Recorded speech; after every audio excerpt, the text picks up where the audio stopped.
Here are the best and worst weight classes in boxing right now. 154 is my favorite weight class as of now due to how competitive and diverse it is. Recently we had Virgil Ortiz and Bo Chuck, two mean punchers, go to a 12-round all-action slugfest. And earlier this year we had Tim Tszyu fight the 6'6" giant in Sebastian Fedora in one of the most bloodiest fights I've ever seen. As of now, all eyes are on Terrence Crawford, who debuted in the division by dethroning Israel Madrimov. Judging from that fight and the fact that he came in bigger than Madrimov shows that he's a little at a disadvantage in the division. This really isn't a bad thing because it's the legacy route that greats like Duran and Pacquiao did. Plus, it just means we'll get more competitive fights amongst the other fighters in the division. Let's not count Jermell Charlo out, cause if he comes back then he'll officially become the WBA champion, leaving Bud with the WBO interim. But a fighter that is yet to move up is Errol Spence Jr., who will make his debut against Sebastian Fedora for his WBC and WBO titles. If he wins, it might line up a rematch against Bud after he takes Virgil Ortiz's WBC interim belt. Not saying who would win, but I can assure you that it'll be more competitive as this is Bud's 4th division and Spence's 2nd. Spence should be more comfortable in 154 than Bud unless he's just insanely big and gets weight drained again. Plus, rumors say Tim Tszyu might fight the IBF champ Murtaza Aliyev for his belt, which just makes this division more exciting cause whatever matchup you make, it's a guaranteed banger. This division is also extremely competitive as seen by the amount of title changes we've witnessed. Liam Power got an upset win against Subriel Matias for his IBF title. Devin Haney beat Regis Prograis for his WBC title, then got stripped for not wanting to fight his mandatory Sandro Martin, making former interim champ Alberto Puello get upgraded from full champion after beating Gary Antoine Russell. Rolly Romero gets crowned WBA champion after fighting Ismael Barroso, then gets knocked out by Andycruz, who recently got dominated and lost his title to Jose Venezuela. Teofimo Lopez is the only fighter to remain champion after dominating Josh Taylor. Although he's a great fighter with a great resume, I don't have him beating Devin Haney with the same reasons I don't have Regis Prograis beating Jack Catterall on October. They're both counterpunches that have shown vulnerability fighting forward. And the super lightweight division will get even more exciting because Frank Martin is set to move up. Although this division isn't as exciting as it used to be due to Ryan Garcia, Teofimo Lopez, Devin Haney, and many more moving up, it's still nonetheless an entertaining weight class. The 3 biggest stars of the division are Gervontadavis, Vasily Lomachenko, and Shakur Stevenson, and a fight with any of them will be big for boxing. Tank is now trying to fight the best, which leaves Shakur the opportunity once he gets past his mandatory challenger William Zepeda. And as for Loma, we just need to wait for him to come back from his vacation. Hopefully at least 2 of these fights can happen, and even better, can it be an undisputed run due to all 3 of them being title holders. This is only possible if Tank fights the WBO champion on November. But much like in previous years, a special aspect of the lightweight division is that it has a vast talent pool. Some of the prospects out right now are from 135 with the likes of Keyshawn Davis, Floyd Schofield, Abdullah Mason, Emiliano Vargas, and the best amongst them all is the Olympic gold medalist Andy Cruz. The super middleweight division has already been a dying division for quite some time right now.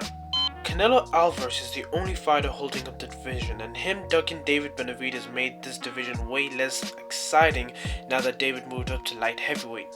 Other than Caleb Plant and Jaime Munguia, who Canelo already defeated, and Edgar Berlanga, who Canelo is slated to fight, the only other top competitors within the division are Christian Bailey and Bubu Andre. Safe to say the division is not looking too good. Just under 168, the middleweight division has a very low talent pool. Danny Garcia is moving up to 160 after being inactive for a long time in order to fight for Lara's belt. Mind you, the dude's 41 years old. Other noticeable names are Chris Eubank Jr. and Janibek. Other than them, we got Hamza Shiraz and Carlos Adams. Jermall Charlo is the man of the division, but he hasn't fought in it since 2021. His last fight that took place last year was at a catch weight of 163 and he came in at 166. This probably means that he's going to move up to super middleweight, but to be honest, his heart ain't in it and he should just retire. The thing about this division is that it's just like 168. There really is only one good fighter to watch, and that is Jai Opetaia. The division is poorly promoted and European dominant since most fighters either cut down to light heavyweight or bulk up to heavyweight. Historically, the heavyweight division has been more prestigious and successful, making many fighters opt to fight there, rather than the cruiserweight division. This explains why there's a good sum of small heavyweight boxers fighting in the weight class. Look at examples from Deontay Wilder, Alexander Usyk, and Jared Anderson. The heavyweight division has declined in talent and skills since the 90s. This is due to big athletes in the US opting for the NBA, leaving the division with old, fat, and unathletic fighters. These are the type of fighters that Fury and Wilder were taking advantage of. Even Usyk, who is traditionally a small fighter, and AJ, who is a big athletic human being, were also able to take advantage of these type of fighters. These guys are why the division has been looking good in recent years, and other than them, the heavyweight division also got to offer the likes of Joseph Parker, Zhilei Zhang, Aya Kabayel, and much more. Now moving on to 147 at the welterweight division. Although it has been running dry and its two biggest fighters moved up to 154, I find the division interesting because of one man, Jaron Boots Ennis.